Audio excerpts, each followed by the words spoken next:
Shalom, shalom, bien-aimé. Celui qui a brisé les tables du témoignage de ta vie les taillera à nouveau lui-même. C'est le thème du message que je t'apporte dans cette vidéo. Comme je l'ai dit dans la vidéo précédente, certaines personnes ont eu la grâce d'avoir une position d'autorité et de guide sur certaines vies, mais souvent elles s'amusent à abuser de cette autorité comme si elles avaient vraiment le pouvoir souverain de disposer des vies comme elles l'entendent et comme elles le veulent. Et du coup, des vies qui doivent adorer le Seigneur à cause de ses bienfaits se mettent à souffrir et à gémir.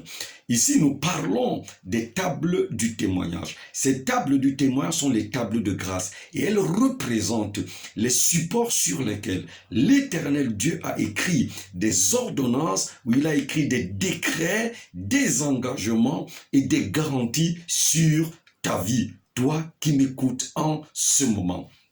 C'est lui-même Dieu qui a dit ceci. Moi, l'Éternel, je connais le type, le genre de projet que j'ai formé sur ta vie. Ces projets sont des projets de paix. Il n'y a point de malheur dans ces projets. Et mon désir, c'est de te donner un avenir et de l'espérance. Alors ça, c'est Jérémie le chapitre 28, le verset 11. Maintenant, il a donné à certaines personnes la possibilité de te conduire pour que tu atteignes cette destinée. Ça peut être ton père, ta mère, ton mari, ton épouse, ton directeur. Ça peut être les autorités politiques, des autorités administratives, comme on a dit dans la vidéo précédente. Alors, ce sont donc ces supports que ces guides peuvent s'amuser quelquefois, comme cela est arrivé pour certaines vies, à briser cela pour que tu n'aies plus à hériter de la grâce et de la faveur et que tu commences à souffrir, pour que les projets de Dieu dans ta vie n'aient plus à se réaliser. Maintenant, écoute-moi bien.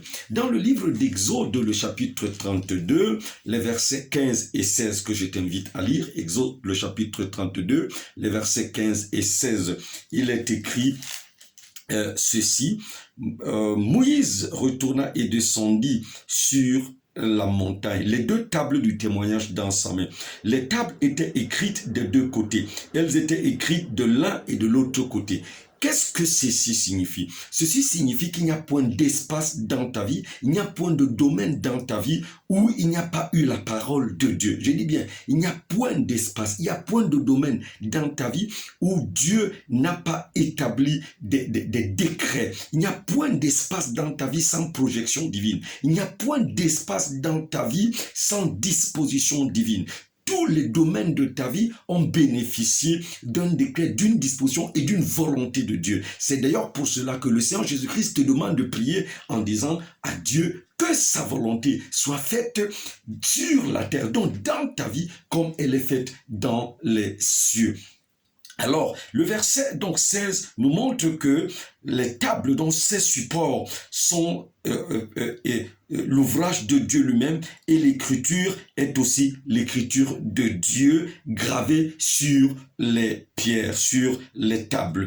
Alors, le verset 19 nous montre donc comment est-ce que le leader Moïse, le guide Moïse, a brisé ces pierres. Alors, et puis, du coup, ça crée le désespoir. Du coup, ça crée le trouble. Mais la bonne nouvelle que je t'apporte, elle se trouve au chapitre 34 de ce livre d'Exode. C'est que là maintenant, puisque ce guide a brisé, Dieu revient lui dire, moi l'Éternel, j'ai fait mes supports et j'ai écrit des paroles, j'ai écrit des décrets et j'ai écrit des dispositions sur la vie de mon enfant, de mon fils, de ma fille qui est en train de m'écouter, sur la vie de ce couple qui est en train de m'écouter et toi tu les as brisés. Je te renvoie maintenant pour aller refaire et retailler de nouveaux supports. Alléluia.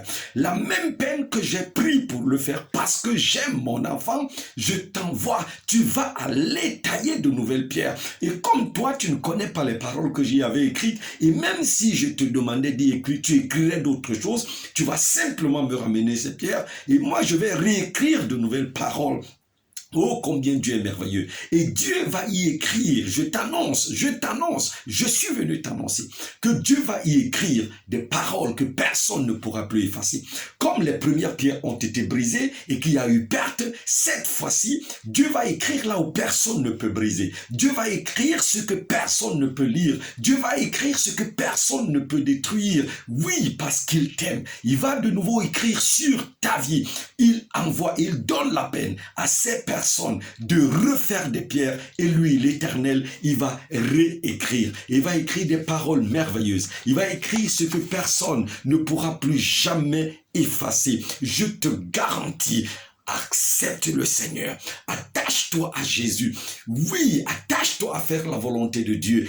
Persévère si tu avais déjà donné ta vie à Jésus. Tiens ferme et n'abandonne pas le Seigneur, car quelque chose de puissant et de merveilleux est sur le point d'arriver sur ta vie. Le Seigneur a dit, le jeûne que tu avais l'habitude de faire, cette fois, ce ne sera plus un jeûne d'humiliation, mais dans ta vie, il y aura la joie, il y aura la célébration, et il y aura des bonnes choses. Que le Seigneur te bénisse. Si tu as saisi cette parole, commence à les déclarer sur ta vie, commence à les déclarer dans ta vie. La grâce de Dieu va abonder. Je suis votre serviteur, le révérend docteur Alain Ruben Gouin. Continue de suivre ces vidéos et ta bénédiction sera grande.